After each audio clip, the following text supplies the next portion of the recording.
வாங்க சித்ரா, 2 அண்ணன் வந்திருக்காங்க, 2 கப் பால் கொண்டா.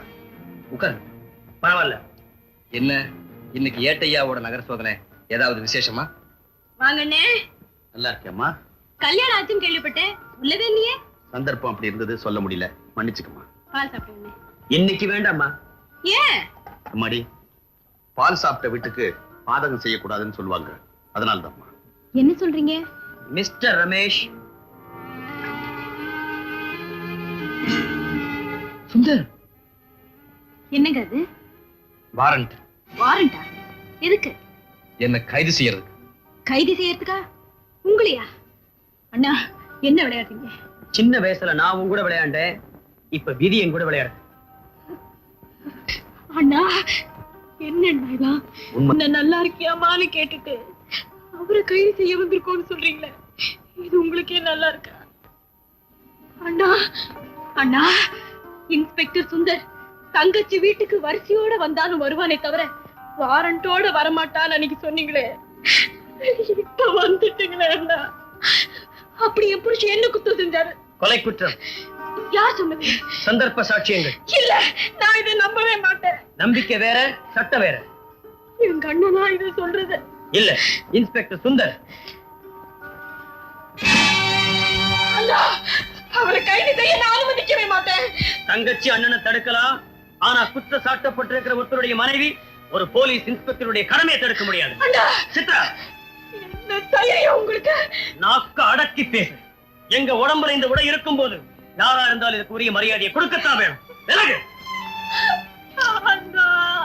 ஒண்ணு இல்லம்மா, பொறுமையாயிருமா.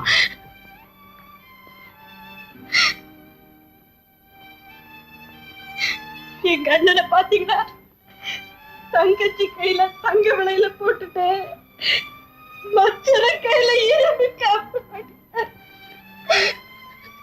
என்ன அன்பு, எவ்வளவு பாசம். இன்ஸ்பெக்டர், ஒரு நிமிஷம். சித்ரா, பசி இல்லைன்னு சொன்ன பாரு, அது பொய்.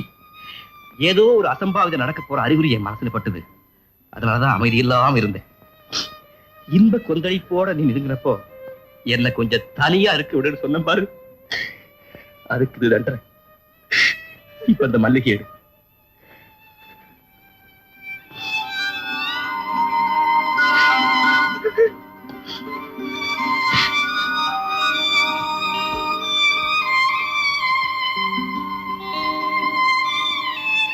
கொலைகாரங்கிற குற்றச்சாட்டோட விலங்கு மாட்டப்பட்ட கையோட புருஷன் கூந்தல்ல பூ வைக்கிறானே, அபசகனமாச்சேன்னு அதிர்ச்சியா இருக்கா? நான் நிரபராதிங்கிறது நிச்சயமா உண்மைன்னா உன் குங்கும கோலத்துக்கு ஒரு குறையும் வராது. கண்ணுக்கு தெரிகிற மனிதர்களை நம்பாதே, கண் காணாத கடவுளை நம்பு. I love you. I love you.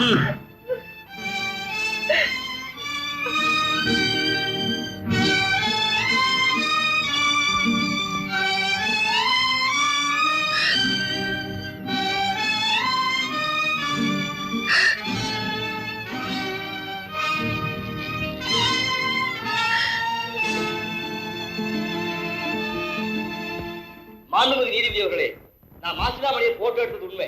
அந்த பிரிண்ட் நெகட்டிவும் நீங்கள் சொல்லியபடி உங்கள் டார்க் ரூமை சோதனையிட்ட போலீஸ் இன்ஸ்பெக்டர் அந்த பிரிண்டையும் நெகட்டிவும் மாசிலாமணியை அழைச்சிக்கலாம். யுவர் ஆனர், இன்ஸ்பெக்டர் சுந்தர் கொடுத்த வாக்குமூலத்தின்படி மிஸ்டர் ரமேஷின் குணாதிசயங்கள் நன்றாக புரிகிறது.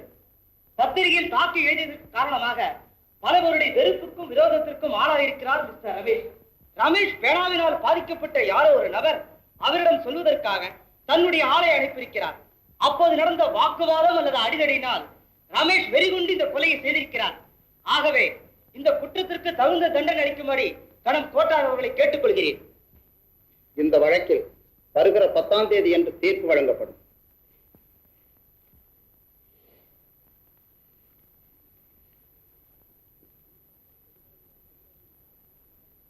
இன்ஸ்பெக்டர் சுந்தரின் சாட்சியத்தின்படி ரமேஷ் எவ்வளவு தீவிரவாதி என்பது தெரிகிறது.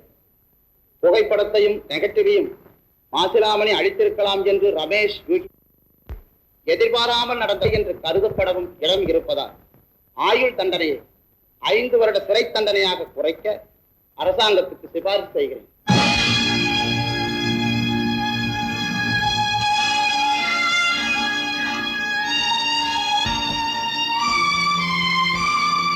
தங்கச்சி சித்ரா,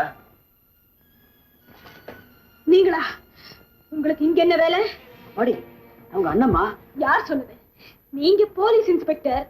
தங்கச்சி புருஷன்னு கூட பார்க்காம தண்டனை வாங்கி கொடுத்த பெரிய கடவுள் வீரர் அப்படிங்கிற பேர் உங்களுக்கு கிடைச்சிச்சு இல்ல? அப்புறம் என்ன? அப்படின்னா உன் புருஷன் தண்டனை அடைஞ்சதுக்கு நான் தான் காரணம்னு சொல்றியா? ஆமா, நீங்க மட்டும் மனசு வச்சிருந்தா அவரை விடுதலை பண்ணிருக்க முடியாது. அது எப்படிமா முடியும்? நீங்க சர்க்காருக்கு சாதகமா சாட்சி சொன்னீங்க. நீங்க சொன்னதுதானே நீதிபதி எடுத்துக்கிட்டாரு. அதுக்கு பதிலா என் மச்சினர் ரொம்ப நல்லவரு, அவர் இந்த கொலையை செஞ்சிருக்க மாட்டாருன்னு ஒரே ஒரு வார்த்தை சொன்னீங்களா? தங்கச்சி, உண்மையிலேயே உன் புருஷன் கொலை செஞ்சு அதை உன் கண்ணால நீ பார்த்திருந்தா கூட மனைவின்ற முறையில நீ அவனை காட்டி கொடுக்க மாட்ட. ஆனா ஒரு பொறுப்புள்ள போலீஸ் அதிகாரி அப்படி இருக்க முடியுமா? மச்சனங்கிறதுனால சாட்சியை எப்படிமா மாத்தி சொல்ல முடியும்? போலீஸ்காரங்க சொந்தம் பந்தம் பாசம் இதெல்லாம் பார்க்க மாட்டாங்கன்னு எனக்கு முந்தைய தெரிஞ்சிருந்தா எங்க அண்ணனை இந்த உத்தியோகத்துக்கு நான் போக சொல்லிருக்கவே மாட்டேன். தங்கச்சி, இன்ஸ்பெக்டர் சுந்தர் ஒரு சிங்கமா இருக்கலாம். அந்த சிங்கம் ஒரு யானை அடிச்சிருந்தா நான் சந்தோஷப்பட்டிருப்பேன். போயும் என் புருஷங்கிற பூரை அடிச்சிருச்சு. சித்ரா, உங்க வேலை முடிஞ்சிருச்சுல்ல, நீங்க போலாம். தங்கச்சி Please. இன்ஸ்பெக்டர், நீங்க நைட் டியூட்டிக்கு போகும்போது உங்களுக்கு பால் தேவைப்பட்டுச்சுன்னா தயவு செய்து இந்த கதவை தட்டாதீங்க. ஏன்னா இனிமே இந்த வீட்டுல பொங்க போறது சுவையான பால் இல்ல, கசப்பான துயரம்.